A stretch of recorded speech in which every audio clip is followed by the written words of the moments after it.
అతగాడి రూపేంటని అడిగితే చూపించనా నిలువెత్తు చిరునవ్వుని.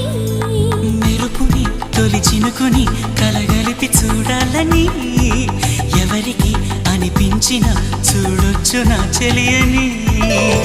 ఇన్నాళ్ళిలా తనొస్తాడని చూడాలట ప్రతి దారిని.